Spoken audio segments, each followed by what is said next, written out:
자, 월요일부터 금요일까지 우리 동키들의 가정경제를 탄탄히 만들어주시는 가정경제 전문가 분들 함께하고 계시고요. 오늘 수요일입니다. 한규상 전문가, 박소영 전문가 두 분 오셨어요. 안녕하세요. 안녕하세요. 네. 오늘도 여러분의 고민을 쉽고 재밌게 풀어드리겠습니다. 고정 한규상입니다. 네, 안녕하세요. 안녕하세요. 동키 여러분들의 고민을 쉽게 아주 쉽게 풀어드릴 쉬운 전문가 박소영입니다. 자, 오늘은 어떤 내용을 살펴볼까요? 박소영 전문가님. 네, 우리가 일상에서 이게 편한 대화를 나누다가도 이 조사 하나 차이로 오해가 생기거나 오류 발생할 수 있어요. 그렇지 그렇죠. 않나요? 맞아요. 그렇죠? 네. 근데 편한 대화에서도 참 그렇단 말이죠. 그러면 어려운 보험사의 상품 약관은 더 어렵겠죠. 약관에 명시된 기준으로 명확하게 지급이 됨에도 사고가 발생이 되면 본인이 알고 있던 거 하고 다르게 지급이 된다면 이것만큼 황당한 일은 없을 것 같아요. 제가 늘 드리는 말씀이잖아요. 내가 가입한 보험하고 내가 알고 있는 보험하고 다른 경우가 생긴다니까요. 맞아요. 이 얘기를 하는데도 맞아요. 이게 설마 내 얘기겠어 이렇게 돼요. 그래서 오늘 이런 오류가 왜 생기는지 그걸 좀 간단하게 말씀드리려고 합니다. 네. 네. 가입한 대로 지급이 안 된다. 이건 참 심각한 문제인 것 같아요. 그죠? 심각하죠. 만약에 가입한 대로 지급이 안 된다면 그건 분쟁감이에요. 음. 오늘 드리려고 하는 거는 그 얘기가 아니고 음. 보험 상품은 각 상품의 약관이라는 게 있잖아요. 네. 그 약관에 따라서 보험금이 지급되는 만큼 보상하는 손해와 보상하지 않는 손해가 명백해요. 이걸 정확하게 인지하셔야 되는데 조그만 글씨로 그 깨알같이 쓴 약관 한 번쯤 다 보셨을 거예요. 그렇죠. 근데 그거를 다 읽는 사람들이 과연 몇이나 될까요? 그래도 저희 동키분들은 읽으려고 시도해 보셨을 거라고 저는 그쵸. 믿어요. 시도를 하는데 네. 아마 끝까지는 보기가 힘들죠. 힘드시지 않을까? 네. 그래서 그 약관이 음. 되게 유용해요. 갖고 있으면. 갖고 있으면 네. 안 읽어봐도. 컵라면 뜨거운 물 저기요. 부었을 때 딱 올려놓으면은 저기요. 완전히 밀봉이 됩니다. 이게. 근데 요즘에 진짜 실물로 갖고 계신 분들도 많지 않아요. 맞아요. 근데 저희로서는 다 드리게 돼 있고 아. 네. 요청하시면 다 드려야 되고요. 모바일 서명이 아닌 다음에는 네. 그렇구나. 네, 맞습니다. 음. 근데 어쨌든 이 약관을 세세하게 다 읽어보거나 이해하기 어렵다면 오늘 준비한 이 시간에 말씀드리는 것만이라도 꼭 체크를 하셔서 내가 필요로 하는 보장이 과연 맞는지 그걸 좀 확인하셔야 될 것 같아요. 저는 이 시간이 참 중요한 게 사실 이렇게 말씀드려도 약관 읽어보세요. 읽을 수 없어요. 그러니까 오늘 설명드리는 이 부분만이라도 꼭 알고 계셔야 됩니다. 자, 네. 그럼 시작을 해보죠. 네, 맞습니다. 먼저 흔히 듣는 일반암, 유사암, 소외감, 고해감 다 같은 악성 종양이고 암이면 다 암이지 왜 이렇게 다르게 부르는 걸까요? 그러게요. 그렇죠? 이 분류는 의학계나 정부기관이 만든 게 아니고요. 어떤 의학적 명백한 기준을 갖고 치료 비용이나 생존율 혹은 발병률 등을 고려해서 보험사들이 만든 거예요. 이렇게 만든 이유가 뭘까요? 많이 걸리고 적게 걸리고 돈 조금 주고 돈 많이 주려고. 그렇죠. 지급에 차등을 주기 위해서예요. 네. 근데 일반암은 이제는 유사암을 제외한 모든 암을 대부분 포함하고 있어요. 그런데 2014년 이전에 가입했던 암보험일 경우에는 유방암 혹은 자궁경부암, 뭐 자궁체부암, 전립선암, 방광암 이렇게 생식기 계통의 암들을 소외감으로 분류를 해놨어요. 근데 가입 당시에 아마 모르시는 분들이 간혹 있겠죠. 그렇죠. 난 암보험이 있어. 그렇죠. 이렇게만 생각을 하니까. 내가 암진단 5천을 가입한 줄 알았다가 유방암 진단을 딱 받았더니 500만 원밖에 지급이 안 된 사례가 있었단 말이죠. 그럼 이분은 뭐냐면 보통은 소외감은 10%밖에 내가 가입한 금액의 10%밖에 지급을 안 해주다 보니까 5천만 원인 줄 알고 있다가 500만 원밖에 지급을 안 받은 거예요. 이런 경우가 예전에 있었습니다. 네. 그런 경우에 소비자들은 보통 그렇게 생각을 하죠. 속았다. 그렇죠. 근데 속은 게 아니라 내가 잘못 알고 있던 거예요. 그렇게 얘기 들으면 더 기분 나빠요. 내가 뭘 잘못 알아? 나는 설명 들은 맞아요. 대로 그대로 알고 있었는데? 이렇게 맞아요. 되죠. 그러니까 암은 다 암이라고 생각을 해서 그래요. 그렇죠? 어쨌든 다 악성 종양이고. 근데 또 2014년도 이후에는 대장, 전막, 내암까지 유사암이나 소외감으로 포함시키는 상품들도 있어요. 그러니까 내가 지금 가입한 암보험 보장 내역을 한 번 확인할 필요가 있겠습니다. 네. 자, 약관이 중요한 이유는 이렇게 설명드리면 될 것 같아요. 보험 용어는 우리가 알고 있는 일반 용어랑 다르기 때문에. 맞아요. 예, 그래서 보험 용어로 나누어 놓은 지급 기준. 그게 있는 약관은 한 번쯤은 들여다봐야 된다라는 거죠. 그리고 우리가 흔히 헷갈려하고 흔히 잘못 알고 있는 거 이런 것들은 오늘 짚어드릴 테니까 오늘은 꼭 잘 메모까지 해두시면서 들어보시면 좋을 것 같아요. 암에 대한 이야기 해주셨는데 굉장히 중요한 부분입니다. 예를 들면 암보험은 다들 많이 가입을 하기 때문에 암에 걸리면 내가 가입한 그 금액 보장 받는다 이렇게 생각을 했지만 이게 아니라는 얘기잖아요. 암이 수도 없이 많이 나뉘어져 있다는 얘기잖아요. 맞아요. 그리고 이제 지금 뭐 4가지 종류로 그 구분이 된 걸 말씀을 드렸고 이제는 많은 분들이 알고 계실 거예요. 통합암이라고 해서 통합암은 과연 뭔가? 한 번 지급이 되는 일반암하고 틀리게 여러 번 지급이 되는데 그 여러 번의 기준이 어떻게 분류를 해놨느냐 그거거든요. 그렇죠. 그렇죠. 그럼 통합암만큼 좋은 건 사실 없어요.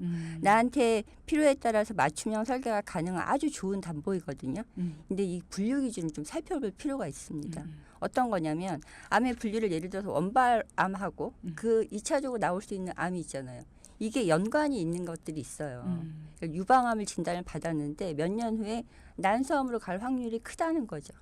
이게 호르몬적인 문제 때문이죠. 그렇죠. 그러면 유방암하고 난소암을 한 분류에 묶어놨다면 1차적으로 유방암 진단금을 받았기 때문에 몇 년 후에 난소암 진단을 받아도 받을 게 없어요. 그 분류는 끝났거든요. 이런 경우도 있고 네. 혹여나 또 만약에 어떤 보험사의 상품을 봤더니 두 개를 다르게 분류를 해놨는데 또 안 줘요. 분류가 다른데. 왜? 이건 왜 그러냐면 전이암일 때는 안 줍니다. 야. 그렇죠. 이런 기준이 조금씩 달라요.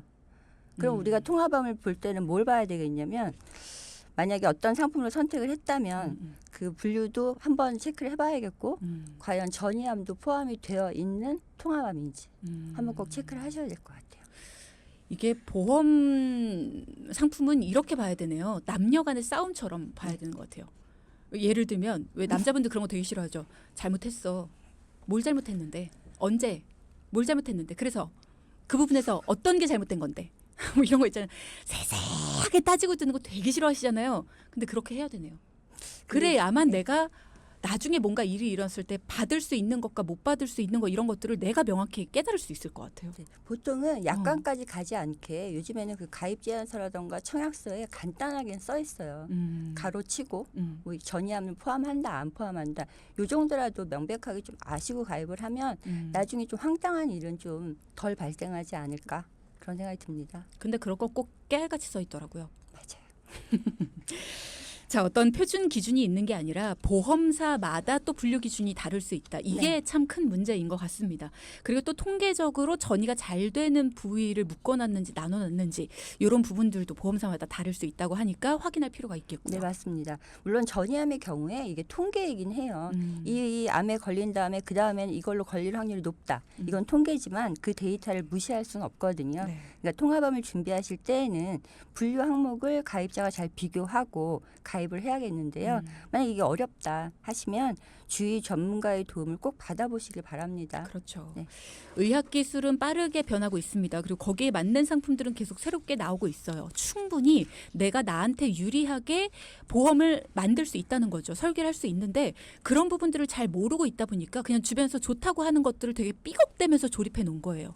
그러다 보니 내가 도움이 필요한 순간에 내가 도움이 필요한 그 부분을 숑숑숑 피해갑니다. 그렇게 해서 보장을 못 받는 경우들을 저는 너무 많이 봤어요.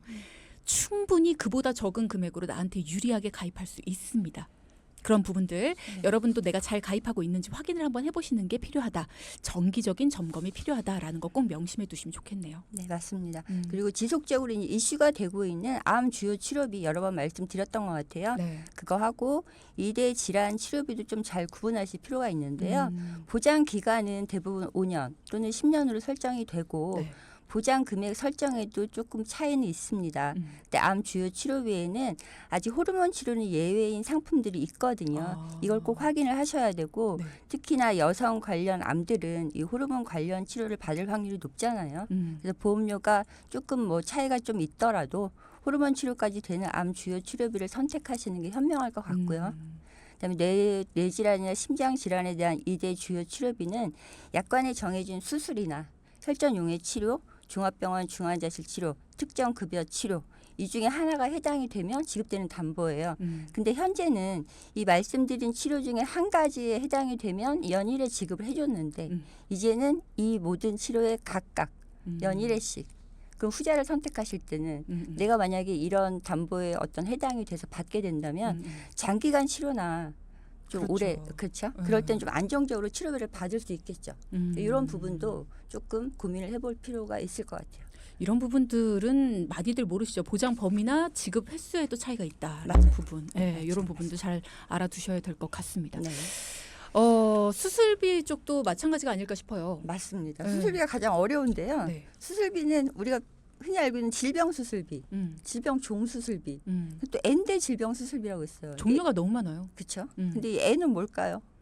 앞에 숫자들, 맞아요. 달라지는 숫자들. 예. 이 숫자가 다 달라요. 보험사마다. 그러면 보통은 이거 A 회사는 142대, B 회사는 120대, 뭐 C 회사는 119대 이렇게 돼 있어요. 그러면 예를 들면 120대라고 할게요. 이 120가지의 질병을 약관에 이렇게 명시를 해놨어요. 이게 해당이 되면 이 금액을 줄게. 근데 지급되는 금액을 보면 또 정액이 아니에요. 차등 지급을 해요. 20만 원에서 1,000만 원을 줄게. 이건 왜 그럴까요? 잘 걸릴 수 있는 것과 잘 안 걸릴 수 있는 것. 그 구분이 명확하지 않은 게 보험사마다 달라요. 잘 잘 걸린다고 조금 주는 게 아니고 덜 걸린다고 뭐 많이 주고 이게 아니고요. 그 안에 또 소분류를 해놨어요.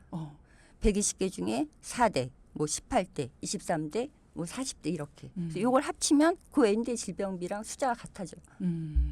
그렇죠? 그래서 4대 걸리면 얼마를 줄 거고 이걸 이렇게 다 정해놨거든요. 근데 최대 가입 금액으로 본인이 원하는 만큼 설정도 할 수는 있어요. 근데 그걸 좀 보셔야 될 것 같고 보험사마다 지급 금액도 다르고 이 분류 기준도 소분류가 다르기 때문에 그것까지 좀 확인을 하셔야 될 것 같습니다. 그렇군요. 이번에는 두 분을 찾아와서 고민이 있습니다. 가정 경제 좀 바로 잡아주세요 하신 분의 이야기를 들어보겠습니다. 어떤 고민이셨을까요? 많이들 공감하실 것 같아요. 들어보시죠.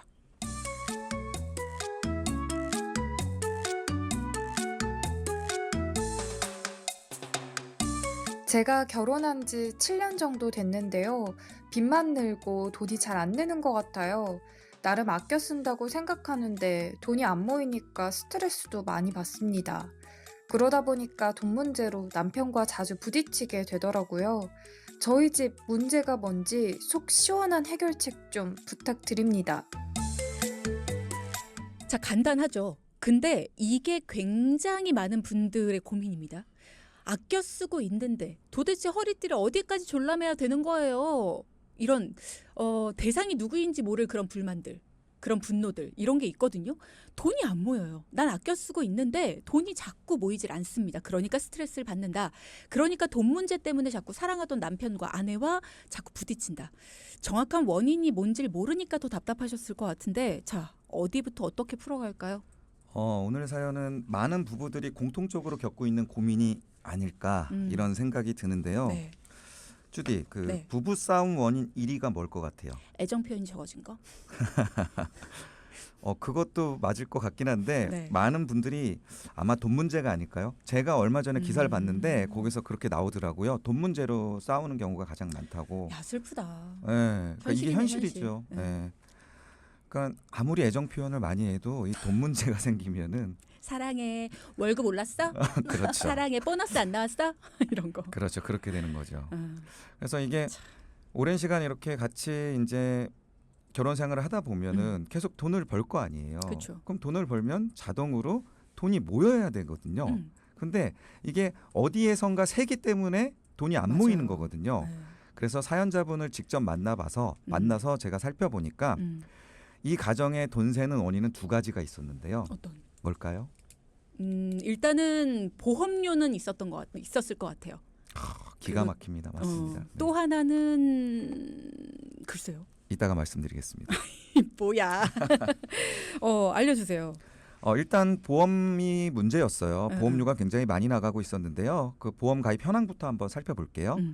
사연자분 가족은 총 5건의 보험에 약 80만 원의 보험료를 내고 있었어요. 두 분이서? 3명이서. 자녀가 명이서? 하나 있었거든요. 아. 예. 그 3명이서라고 쳐도 이게 많죠. 결코 작은 보험료가 아니거든요.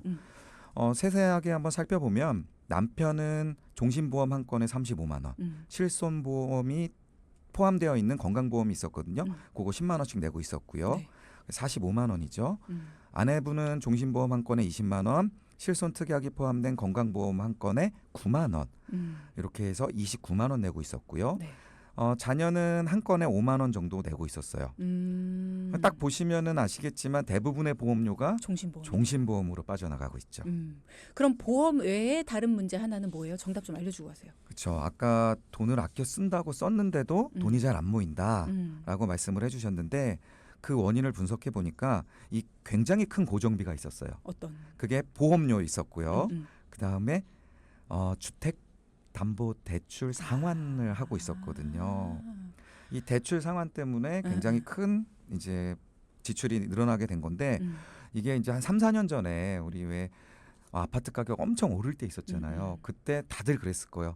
집 없는 분들은 지금 못 사면 나 이제 평생 못 사겠다. 맞아요. 예. 네. 그런 심정으로 너도 나도 이제 청약 넣고. 그렇죠. 청약 넣고 매수에 뛰어들고 막 맞아요. 이때 이분들도 사신 거예요. 예. 그런데 어떻게 됐죠? 다시 버리고 나가시는 분들도 그쵸, 많아졌고요. 예. 빚더미에 앉으신 분들도 맞아요. 많고. 근데 이분은 지금 이사를 갈 수도 없는 상황이에요. 그러니까 이 주택담보대출은 당분간은 이걸 줄일 수가 없어요. 그래갖고 이거는 어떻게 할 수가 없는 상황이에요. 그래서 다른 곳에서 이제 허리띠를 졸라매야 되는 상황인 거죠. 그렇구나. 허리띠를 졸라맨다. 이 말 진짜 우리가 쉽게 내뱉긴 하는데 도대체 어디까지 졸라매야 돼? 숨 막혀 하는 분들도 너무 많거든요. 맞아요. 자, 그래서 한규선 전문가님이 어떻게 허리띠를 졸라매야 숨 덜 막힐 수 있는지, 숨이 좀 통할 수 있는지 오늘 알려드릴 테니까 여러분도 한번 보십시오. 자, 그러면 어떻게 됐는지 얘기 더 들어볼까요? 네, 일단은 아까 보험료가 굉장히 많이 나갔잖아요. 사실 이 부분만 살짝 조정을 해도 이분들은 당장은 숨통이 트이실 거예요. 네, 그래서 그걸 말씀드리자면 네. 두 분이 이제 건강보험이 있었어요. 두 분 다. 남편은 10만 원씩 내고 있었고 부인은 9만 원씩 내고 있었어요. 그런데 이 보험을 보니까 너무 잘 돼 있는 거예요. 네. 암, 뇌혈관, 뭐 허혈성 심장질환, 그다음에 1호종 수술비 이렇게 필요한 것만 딱 들어가 있었어요. 그러니까 아주 기초공사가 잘 돼 있기 때문에 이게 이제 가입 금액이 좀 낮아서 그렇지 아주 기본적으로는 잘 들어가 있고 다행이다. 이 건강보험이 중심을 딱 잡아주니까 여기에서 이 분들은 부족한 부분만 쏙쏙 골라서 추가로 채워 넣으면 되는 상황이라서 이게 사실은 저희 입장에서 봤을 때는 리모델링이 굉장히 쉬운 케이스거든요. 그렇죠. 네.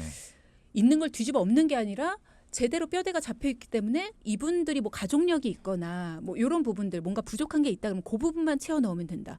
그렇죠. 어떤 부분의 보완이 필요하셨어요?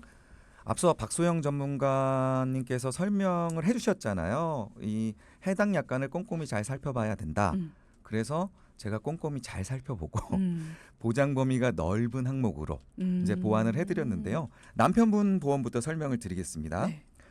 기본적으로 진단금 잘 가입돼 있는데 이제 비교적 최신에 나온 어떤 표적 항암 치료제라든가 아니면은 뭐 암 치료 시 10년간 매년 보장받을 수 있는 암 주요 치료비 또 혹은 심내혈관 주요 치료비 같은 이런 최신에 나온 특약은 가입이 안 되어 있었죠. 그래서 이 부분을 좀 보완하면 될 것 같고요. 네네. 그리고 문제가 기존에 이제 보험료가 많았던 이유가 종신보험이 각각 한 건씩 있었어요. 맞아요.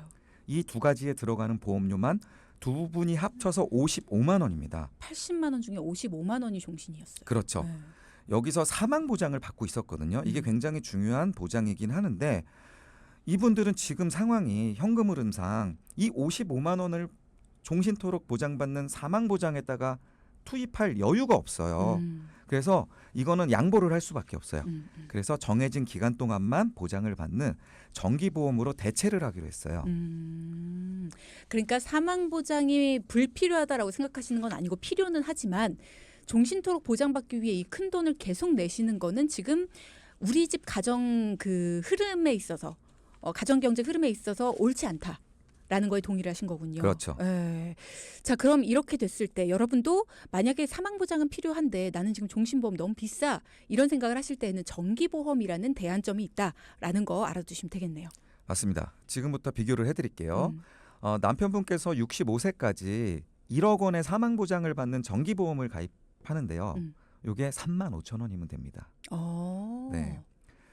그리고 기존에 건강보험 10만 원 있었죠. 네. 기초공사가 잘 돼 있는 네, 거기에 정기보험 3만 5천 원 추가가 되죠. 그다음에 최신에 나온 특약들 암 주요 치료비, 2대 주요 치료비, 표적 항암 치료비 요 특약을 추가하는데 5만 원 정도가 필요합니다. 이렇게 되면 남편분 보험료는 18만 5천 원으로 해결이 끝납니다. 남편분이 45만 원 내고 계셨어요. 그렇죠. 네, 근데 18만 5천 원으로 처리가 됐다. 자, 그러면은 대략 계산해도 한 27만 원 정도를 매월 아끼실 수 있게 된 거예요. 30만 원 가까이. 자, 그러면 사연자분, 이 아내분은요? 아내분도 역시 그 3대 진단금을 보장받는 건강보험이 잘 가입돼 있었죠. 그 남편분과 마찬가지로 기본적인 보장은 아주 잘 되어 있었어요. 똑같이 다만 한 가지 아쉬운 건 최신 특약들이 부족한 상황이었죠. 그래서 그 부분만 딱 채우는 걸로 마무리가 됐고요. 네. 똑같이 암주요 치료비, 이대주요 치료비, 표적 항암 치료비를 추가하는데 4만 원 정도가 필요했습니다. 물론 자녀가 어려야지. 그래서 아내분이 돈을 벌고 있진 않지만 그래도 주부로서의 역할이 있거든요. 그렇기 때문에 아내분의 사망 보장도 준비를 했습니다. 그래서 아내분의 사망 보장 1억을 준비하는데 정기보험으로 2만 원이면 충분했습니다. 이렇게 리모델링을 하면 아내분은 29만 원에서 15만 원으로 꼼꼼하게 보장 해결이 가능했죠. 그리고 마지막으로 이제 자녀분 보험도 봐야 되죠. 네. 예, 자녀분 보험 보니까 잘 돼 있어요. 5만 원인데. 예. 그러니까 물론 여기서 더 욕심을 내면 뭐 암진단금도 뭐 1억으로 올리고 그럴 수 뭐 있죠. 이렇게 하고 싶죠. 그리고 또 아이들이 어렸을 때 미리 해주면 보험료는 더 싸니까. 근데 자녀분은 한 살 한 살 먹어갈수록 그렇게 큰 차이가 안 나요, 보험료가. 그래서 조금 있다가 더 여유가 생겼을 때 그렇죠. 그때 좀 추가하는 걸로 하면 되거든요. 지금 당장은 전혀 문제 없습니다. 그래서 이렇게 딱 조정을 했습니다. 무조건 욕심을 낼 것이 아니라 지금의 가정 경제에 부담이 되지 않을 정도의 울타리를 세우는 게 가장 중요하다라는 거 강조를 해주셨어요. 개인의 상황을 보면서 필요한 보험에 가입을 하는 게 가장 중요하다라는 거 여러분도 지금 이 솔루션을 통해서 느끼셨을 겁니다. 자, 매달 가족이 3인 가족이 80만 원의 보험료를 내고 있었는데 부족한 거를 채워 넣었는데도 불구하고 40만 원이 넘게 아낄 수 있게 됐어요. 맞습니다. 이게 합쳐보면은 약 한 42만 원 정도를 절약할 수 있는데요. 자, 이 돈을 이제 모아봅시다. 지금 이 사연자분의 고민은 그거였잖아요. 아껴 쓴다고 쓰는데 돈이 안 모인다. 네. 그러니까 요거를 한번 모아보자 하면은요. 10년 동안 이 금액을 저축을 하면은요. 이게 원금만 거의 5천만 원입니다. 근데 여기에 또 이자가 붙겠죠. 네. 네, 그러면 뭐 이자는 뭐 그때 상황에 따라 다른 거니까 최소한 5천만 원 이상은 10년 뒤에 모을 수 있다. 이렇게 보여집니다. 때에 따라서는 지금 갚고 있는 그 주택담보대출 요거를 먼저 갚는 방안도 있을 것 같아요. 그렇죠. 그런 방법도 있는데요. 재미가 없잖아요. 돈 재미가 모으는 없어요. 재미. 빚이. 돈 모으는 재미. 돈 모으는 재미. 네. 그렇죠. 간혹가다 그런 질문들 주시는 분들이 계세요. 지금 제가 돈을 적금을 넣거나 뭐 이렇게 해서 돈이 조금 목돈이 좀 들어옵니다. 이 돈으로 또 다른 목돈을 모으는 데 투자를 할까요? 아니면 빚을 갚고 있는데 그 빚을 갚는 데 쓸까요? 이 두 가지 가지고 고민하시는 분들이 있어요. 어떤 그렇죠. 기준으로 판단을 해야 될까요? 이게 사실은 기준은 굉장히 쉬워요. 뭐냐면 내가 지금 갖고 있는 주택담보대출의 금리가 예를 들어 3.5%다. 그러면 내가 저축이나 투자를 했을 때 3.5% 이상 내가 수익이나 이자를 챙길 수 있다면 이건 당연히 저축을 했다가 나중에 갚는 게 낫죠. 네. 그렇죠. 네. 그래서 이거는 근데 또 어떤 투자가 무조건 3.5% 이상 수익률이 나온다라는 보장이 없잖아요. 근데 대략적으로 통계를 보면 우리가 아까 10년을 말씀드린 것도 그 이유거든요. 10년을 적립식으로 만약에 펀드나 뭐 ETF나 이런 데 투자를 했을 때 3.5% 이하로 나올 확률이 많지가 않거든요. 네, 그러니까 이거는 두 가지 방법이 있어요. 내가 지금 매월 가지고 있는 여윳돈, 매월 발생하는 이 여윳돈을 가지고 몽창 다 투자를 해서 10년 뒤에 한꺼번에 갚는 방법도 있지만 그렇지 않고 일부는 갚고 일부는 또 좀 고수익이 날 수 있는 기대할 수 있는 그런 펀드나 뭐 주식이나 이런 데 투자를 해서 장기적으로 투자를 해서 또 수익이 났을 때 한꺼번에 갚고 이런 식으로 이제 자신의 투자 성향이나 앞으로 수입이 발생할 기간 이런 것들을 고려해서 결정하시면 되세요. 그렇죠. 네. 네. 자, 오늘의 포인트 짚어보도록 하겠습니다. 첫째, 보험은 상품 이름만 보지 마세요. 보장 내용도 꼭 확인하세요. 네, 둘째, 돈이 안 모이는 가정 보험료부터 점검하자. 네. 방송 중에 상담해드리는 내용은 청취자 여러분의 올바른 투자 판단을 위해 참고로 드리는 말씀입니다. 금융상품 가입이나 해지 같은 판단은 스스로의 책임으로 결정하셔야 한다는 점 꼭 기억하시기 바랍니다.